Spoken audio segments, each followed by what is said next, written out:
President Biden's executive order includes a long list of cybersecurity tasks that agencies will perform to secure their systems. Some of the requirements, though, are things they should have been doing all along. Ron Marks is president of ZPN National Security and Cyber Strategies, a former CIA official and former intelligence advisor to two Senate Majority Leaders. He's writing about the EO at cybersecurityintelligence.com. Ron, thanks very much for coming on the program. You always write this stuff in a way that catches the ear and catches the eye. You write, "I believe in coincidences. I do not trust coincidences." What does that mean in the context of Colonial Pipeline? Well, in terms of Colonial Pipeline, the group was located in Russia.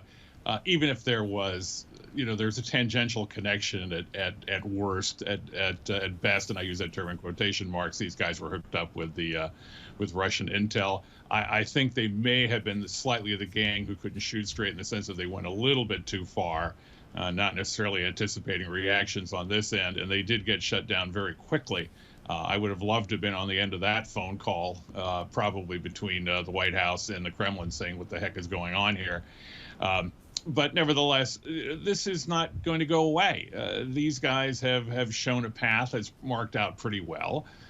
They did get paid when it's all said and done, and they closed shop, which means that they're exactly 30 seconds away from opening up another site to go from. So I'm not so sure what we've accomplished on this, and in part because we've been dealing with this for a number of years now, we, the U.S. government, and other Western European countries, et cetera, and we're not really coming up with a solution for it. We're not coming up with guidelines for it.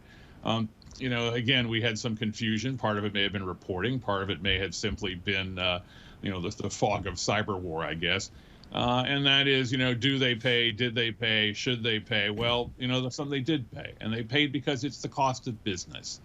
And until the government tells the private sector what it should and should not do, the private sector will weigh cost-benefit analysis, and they'll decide, well, it's easier to pay it than not. But that simply means that you've allowed the pirates another opportunity to make some money, and you've hardly discouraged them, to say the least. We can talk about the philosophy of ransomware and paying or not paying another time, but regarding the guidelines that you just referenced, Ron, you write in this piece, American businesses need a standard they can follow to protect themselves, and they need direct orders from the U.S. government on what it takes to keep systems safe and be required to do so.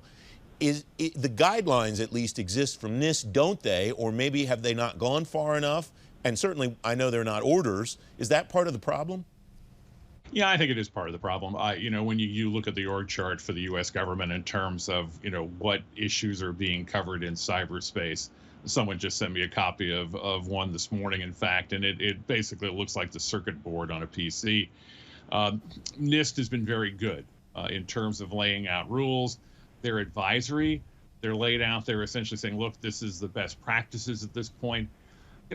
Companies, and I was as guilty as anybody else when I was running units. You're guilty. I mean, you're working on profit and loss basis, and if you're telling me that I need to spend another $500,000 on security issues, by the way, which is a cost to me, coming out of my bottom line, you better explain to me why I should do it. Especially if the cost of not doing it, appears somewhat ambiguously off in the distance. So unless I'm required to do it, I'm not going to do it. And we have just minced around the edge of this thing for years. I can remember Amit Yoran and Bob Laskowski hashing this out in the George W. Bush administration back in 2004, 5, and 6. Business, a nice article in the Wall Street Journal today, business is, to some extent crying out, what do you want us to do? What is the standard here that we can perform to? In part because they have to report back to their corporate directors and their stockholders and explain themselves as to why something happened. Speaking of meetings, I would also like to be at the next Colonial Pipeline stockholders meeting. There are going to be a lot of people who are very unhappy at this point. We have about a minute left, Ron. You write in this piece something that kind of definitely raised my eyebrows. The U.S. government seems to be inadvertently helping these kinds of hackers. How so, and how to stop that? Well, this is one of those ones where the best of intentions, the road to hell, that kind of thing.